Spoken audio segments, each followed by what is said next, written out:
ये बहुत बेशकीमती सवाल है और इसका उत्तर हर कोई जानना चाहता है पूरे देश में, महाराष्ट्र में भी।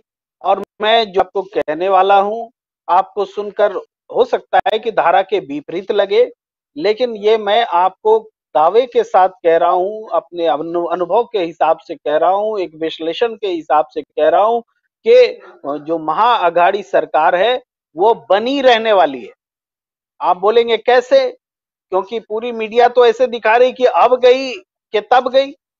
कुछ एक बिंदुओं पर ध्यान दीजिए कि क्या जो असंतोष शिवसेना में दिख रहा है, दिखाया जा रहा है, क्या कोई एक्शन हुआ है? क्या शिवसेना से किसी ने इस्तीफा दिया है? क्या किसी ने राज्यपाल को लिखकर बताया है कि हमें उद्धव सरकार से असंतोष है, हम समर्थन वापस ले रहे हैं? या फिर शिवसेना की ओर से सिवाय एक कार्रवाई के जो एकनाथ शिंदे पर की गई है, उसके अलावा कोई एक्शन हुआ है? किसी पर कोई ऐसा एक्शन नहीं हुआ है जिससे कि राष्ट्रपति शासन की नौबत आए, जिससे कि फ्लोर टेस्ट करने के लिए बाध्य किया जाए या कहा जाए, जिससे कि विश्वास प्रस्ताव या अविश्वास प्रस्ताव की स्थिति पैदा हो। ऐसा कोई वाकया नहीं हुआ है कि जिससे सरकार की स्थिरता को टेस्ट किया जा सके। लेकिन फिर भी इतनी बातें कहने के बावजूद ये तो है कि कुछ तो हुआ है, कुछ तो हुआ है जो हंगामा बरपा है। तो वो क्या हुआ है? अगर इसको हम समझते हैं तो समझ में आ जाएगा कि कैसे सरकार बचने वाली है, कैसे बनी रहने वाली है। देखिए, हुआ ये है कि कुछ लोगों को सूरत में सूरत छिपाने के लिए रखा गया, ली मेरिडियन में, और उसके बाद भी सूरत छिप नहीं रही थी।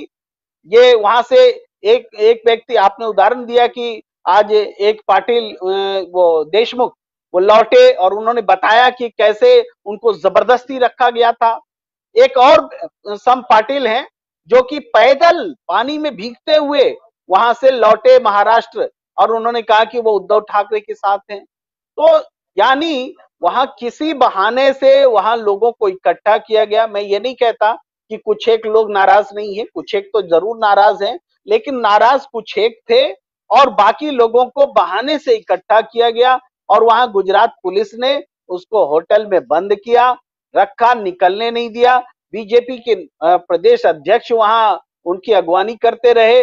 उसके बाद उनको जब पुलिस प्रोटेक्शन में किस तरीके से आपने बताया कि जानवरों की तरह हाँक करके ले जाया गया गुवाहाटी, और गुवाहाटी में वो सब वहां रहे हुए। तो मेरा ये कहना है कि अगर वाकई शिव सैनिक में ये स्थिति हो गई है कि एकनाथ को नेता चुन लिया गया है, जैसे कि घोषणा की गई है एकनाथ शिंदे को, तो ये कम से उनके पास 2/3 बहुमत भी होगा। दावा है कि 34 का है, 34 तो 2/3 का आंकड़ा नहीं है, 37 है। तो जब 2/3 का बहुमत नहीं है और उससे कम का दावा किया जा रहा है, तो इसका मतलब है कि वो जो वैधानिक रूप से वो पार्टी को तोड़ करके एंटी डिफेक्शन लॉ जो है उससे बचते हुए कोई एक्शन लेने की स्थिति। तो फिर भी ये सारी चीजें क्यों हो रही है? फिर भी ये सारी चीजें एक परसेप्शन क्रिएट करने के लिए हो रही है कि भाई 40 से ज्यादा लोग, 47 लोग, 45 लोग जो नाराज हैं उद्धव सरकार से, और ये अल्पमत में आ गई। अरे अल्पमत में आ गई है तो बीजेपी के पास तो 113 सीटें हैं, समर्थन लेकर के 106 और तरह तरह से जोड़ के 113 लोग हैं। तो 113 में आप जोड़ लीजिए, 37 जोड़ लीजिए, 40 जोड़ लीजिए, बहुमत आपके पास है। फिर देर किस बात की? आइए, जाइए, दावा कीजिए, सरकार बनाइए। इसका मतलब है कि जो पर्दे के पीछे से बीजेपी ये पूरी साजिश रच रही है, लेकिन बीजेपी कह रही कि हमारा इससे कोई लेना देना नहीं है। हालांकि देवेंद्र फडणवीस के मुख्यमंत्री बनने के होर्डिंग्स भी लग रहे हैं, मिठाइयां भी बट रही हैं, वो सारी चीजें हो रही हैं। इसके बीजेपी के अध्यक्ष सबकी अगवानी कर ले भी जा रहे हैं विधायकों को, जो होटल में छिपा रहे हैं, गुवाहाटी में छिपा रहे हैं, फुल प्रोटेक्शन दे रहे हैं, रिसोर्सेज दे रहे हैं, लेकिन वो कह रहे हैं कि हम इसमें कहीं है ही नहीं। लेकिन वास्तव में वो हैं।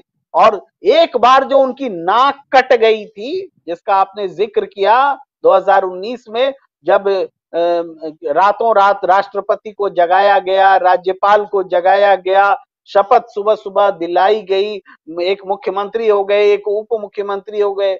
उस समय भी तो यही दावा था, सारी एनसीपी के विधायक जो हैं वो उधर ही हैं। लेकिन कैसे शरद पवार ने ये साबित कर दिखाया कि एनसीपी के एक एक विधायक उनके पास हैं, ये हम भूले नहीं है। नाक कट गई थी बीजेपी की। और एक बार, इस बार तो वो वैसी स्थिति भी नहीं है। इस बार तो जो स्थिति है, कुछ लोग महाराष्ट्र से बाहर किसी के प्रोटेक्शन में कैद हैं, कब्जे में हैं। जैसे ही वो महाराष्ट्र में आएंगे तो कुछ एक लोग हो सकते हैं जो नाराज हैं, लेकिन अधिसंख्य लोग जो हैं उनको जबरन साथ में रखा गया है। तो जब ये शिवसेना अपने आप को संभाल लेती है, उद्धव ठाकरे ने जो बात कही है वो इमोशनल बात है शिवसैनिकों के लिए। उन्होंने अपनी कुर्सी तक को कुर्बान करने के लिए कह दिया है कि कुर्सी उनके लिए, यानी वो अंदरूनी मामले को पैचअप करने के लिए तैयार है। एक बार फिर जो गिद्ध दृष्टि लगाई हुई बीजेपी बैठी हुई है कि वो हड़प लेगी सत्ता को, हम ये कह रहे हैं दावे और विश्वास के साथ कि ऐसा कुछ नहीं होने वाला है और फिर एक बार वो नाक कटने वाली है।